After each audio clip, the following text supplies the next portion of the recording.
igihe cyose ariko araririmba atazira Imana birivuga ngo yaca imurungikira mpemu yera muri kujya gucuranga n'igihe Sawuli yari yagwaye abadayimoni bariko baramukubita Dawidi yafata inanga agacurangira Imana gusa ubushobozi bw'Imana bukacabuza ahari ubukamba bw'abadayimoni bukagenda impemu w'Imana ikaciza muri Sawuli cyane muri Dawidi inkomezi ziwe zari mu bintu bibiri kuririmba no kuja kurwana. Haleluya, oh haleluya.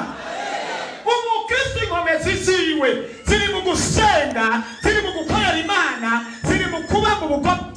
Igihe cyose uzohagarika amasengesho ukagira ubunebwe umenye kurapfuye karabaye baraguhevye. Dawidi ngaruka yagize Dawidi ujya munsi yasinze kuja mu rugamba. Niba munsi Shetani yari yateguye muka Uriya kugira ngo aze. Iyo Dawidi aja ku rugamba kijya cyacu gusambana ntiyari kubikora kubera yari kuba ari ku rugamba. Yesu adufashe. Haleluya. Ntabwo yari gusambana, yasambanye kubera iki? Yariza kuja ku rugamba kandi misyo yiwe kwari kurwana kandi ugutabamba n'intsinzi kwa Dawidi kwari kuja kurwana. Acaziba kurwana subire kugira ijambo imesi yose utabaye mu bugombe bw'Imana ucubona ubugombe bwa Shetani uca mu kibanza cyari cy'Imana. Mubyumvise neza? Imesi yose utabaye mu masengesho umenye ngo Shetani nawe acaza ikindi kinyuranye n'amasengesho. Yesu adufashe cyane. Haleluya, haleluya. Dawidi ahagaze kuja kurwana, Shetani atategura muka Uriya acaja hariya atari gusa arambura impuzu arazunguruka arazunguruka Shetani amwereka ubwambure bwiwe bwose. Dawidi ati kabisa nukweli n'ubunebwe yagize. Dawidi ingorane yahuye nazo kubera ubunebwe ndabisubiyemo.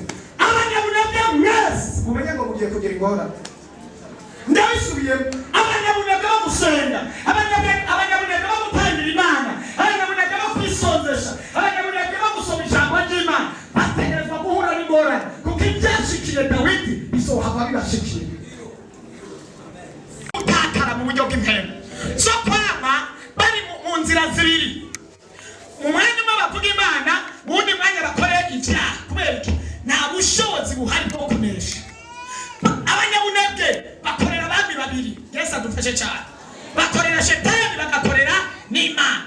Mu mubiri bari mu mubiri bakorera Imana, mu buryo bw'umubiri bakorera Imana, ariko barikorera mu buryo bw'umubiri. Abanyabunebwe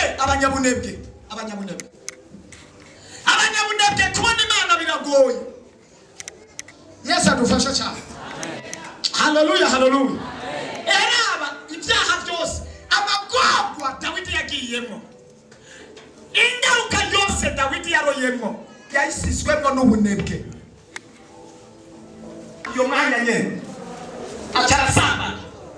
Ibyahereye aho ikwaye gusambana gusa oya, amaze gusambana haje hati cyakabiri uwo mwanya nyene. Yesu adufashe. Haleluya, haleluya.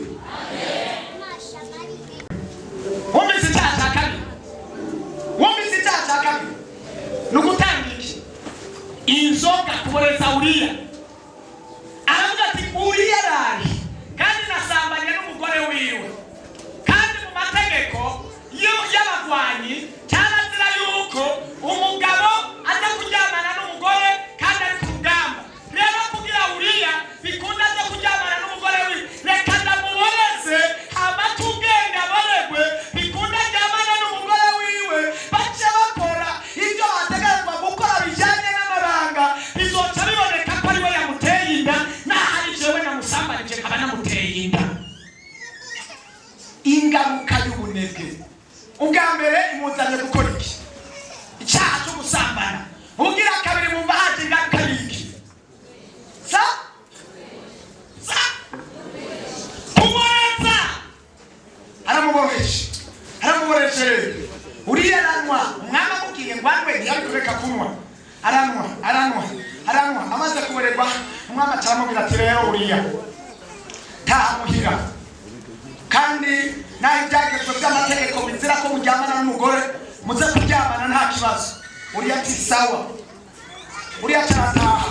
Naho yari yaborewe yaguma yibuka yuko atohemuka ku rugamba rw'abagwanyi. Yesu adufashe cyane.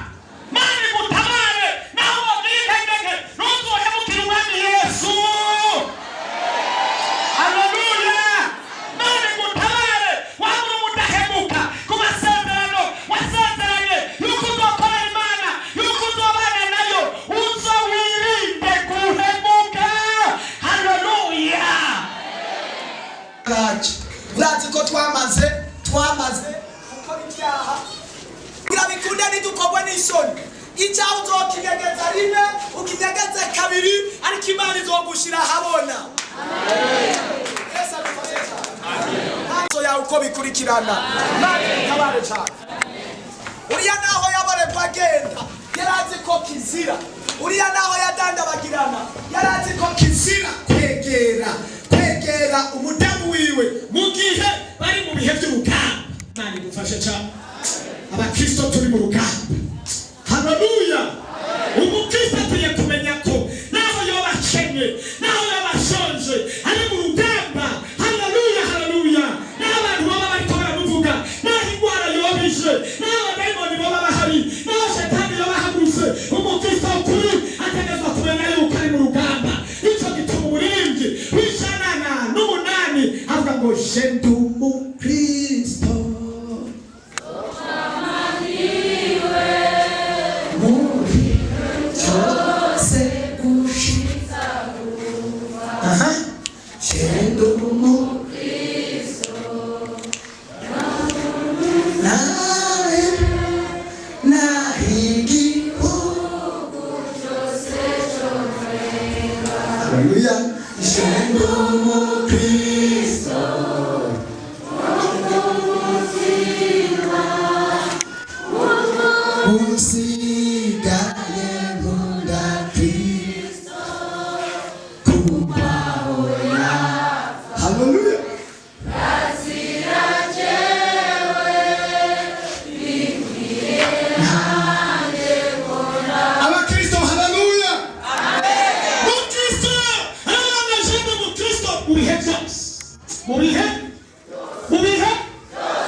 Abantu bahaguruka nzoguma ndi umukristo. Abantu bavuga nzoguma ndi umukristo. Bacira imanza nzoguma ndi umukristo.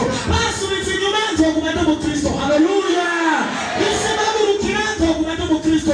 Umugabo ahaguruka nzoguma ndi haleluya, haleluya. Nzoguma ndi umukristo. Nahomba ngasubira inyuma nzoguma ndi umukristo. Imana ishimwe. Ndi mu kazi nzoguma ndi umukristo. Nosizonga nzoguma ndi umukristo. Nayo ubusa nzoguma ndi umukristo. Haleluya, haleluya, haleluya. Naho nzogwana ni ku musego nzoguma ndi umukristo. Nta muntu abyumva batebe haleluya. Bamurare batasubira kuba abakristo. Uzomubona hano ugasanga umuntu wabarehutse ugera hariya. Bamuvugisha akakubwira iriva amaraso. Bamubwira A akakubwira B. Bamubwira iki akakubwira ikinyuranye n'ikindi. Umukristo akwiye kuba umukristo mu bihe byose. Isi ihaguruka akaguma ari umukristo. Abantu bamwanga akaguma ari umukristo. Abuze umufiyase akaguma ari umukristo. N'abatamuronka amashuri yase akaguma ari umukristo. Bamusohoye mu nzu akaguma ari umukristo. Ari munsi y'igiti akaguma ari umukristo. Haleluya, haleluya, haleluya. Bamuhagaritse muri korale akaguma ari umukristo. Bamuhagaritse mu masengesho akaguma ari umukristo. Kuko ibyo byose birabyisa karimbi bizohe